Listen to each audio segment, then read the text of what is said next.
Hey everyone, welcome back to The Explainer. It's July 17th, 2026, and today we're on a mission.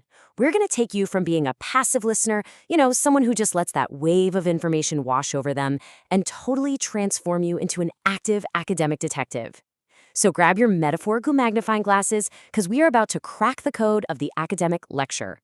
Have you ever been sitting in a hall, the speaker is just going a mile a minute, and suddenly you realize you're completely lost in a sea of dense, jargon-heavy language? Yeah, we've all been there. It is super overwhelming. But here's the secret. Surviving that kind of intense environment, it isn't about having some crazy photographic memory. It's literally all about targeted listening. It's knowing exactly what you need to listen for and tuning out all the rest of the noise. This is going to be your ultimate survival tool.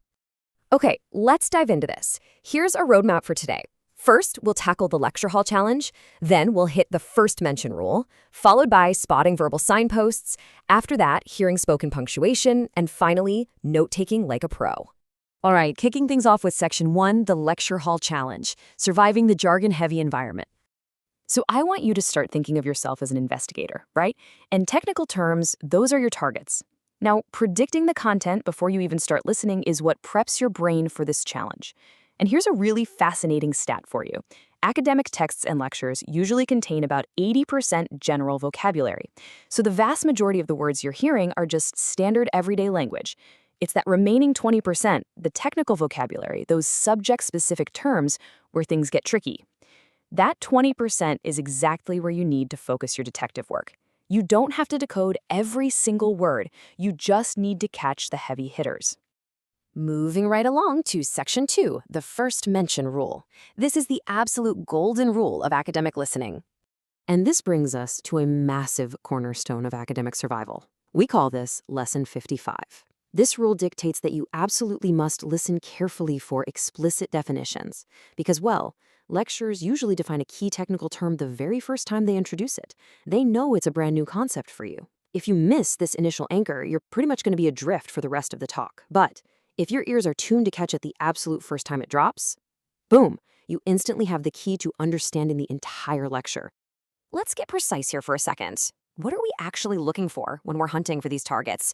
Well, a definition is the exact meaning of a word or phrase detailing exactly what a thing is. Think of it as providing the boundaries of a concept, so you know exactly what fits inside it and, just as importantly, what doesn't. Now, what's really interesting about this slide is the sharp contrast between a definition and an explanation. A definition tells you what a thing is. An explanation, on the other hand, gives you the extra context. It tells you how or why it works. As an active listener, you really need to mentally separate these two things. You write down the exact definition to anchor your basic understanding, and then you use the explanation to actually make it stick in your brain.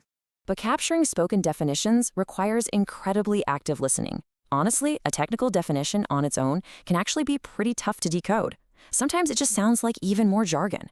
And that's exactly why lecturers will almost always follow up a strict definition with a more conversational explanation or a practical example.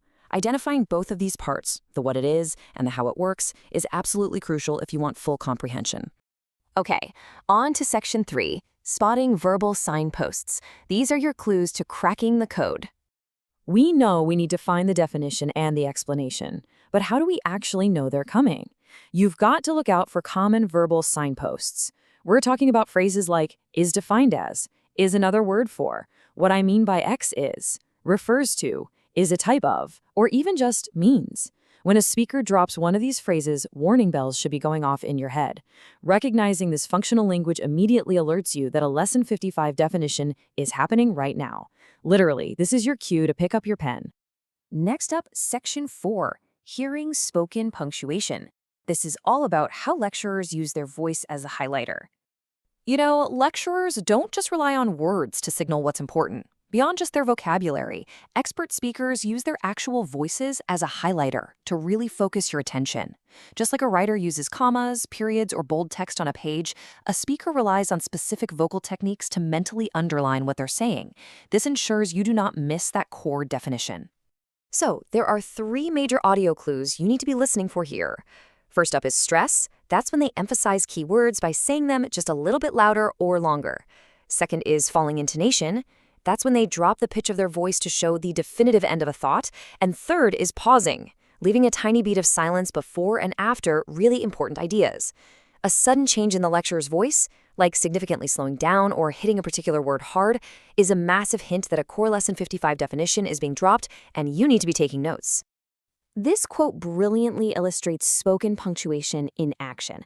Imagine a lecturer saying this: looking specifically at the talents, the particular qualities great business leaders appear to share.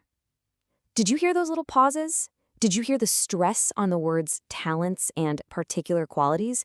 That kind of vocal variation isn't accidental at all. It is a lecturer literally carving out space in the air so those specific words land heavily in your notebook. Let's move to and see how this builds in Section 5, Note-Taking Like a Pro, Capturing the Clues Efficiently. So we've talked about hearing the clues, spotting the signposts, and listening to the spoken punctuation.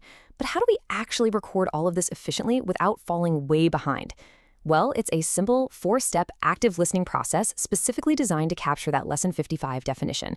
Step 1, you hear the new technical term. Step 2, you listen for the signpost phrase or that vocal pause. Step 3, you write down short noun phrases. And step 4, you use abbreviations. The absolute golden rule here is to leave out unnecessary grammatical filler. Just drop words like the, is, and are. You do not need them to remember the core concept.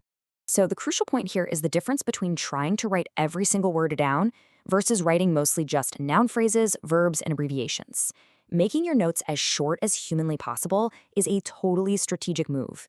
It frees up your cognitive brain power, allowing you to keep your head up and keep actively listening to the ongoing explanation, rather than staring down at your paper, sweating, trying to transcribe the past. But hey, we're all human, right? Sometimes we're just going to miss that first mention. If that happens in a seminar or tutorial, don't panic.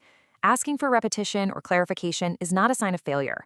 It's actually a highly expected, vital part of the academic process.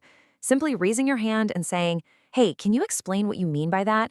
is exactly what an active learner does to get right back on track. Just look at how far we've come today.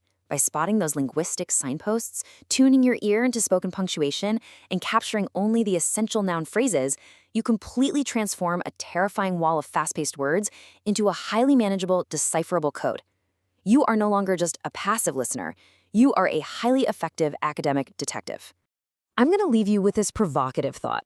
You really don't have to be sitting in a university lecture hall to use this stuff. People use jargon everywhere.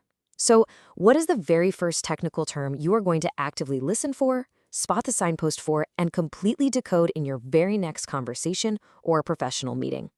Take this academic survival skill and make it your everyday superpower. Thanks so much for joining me on The Explainer.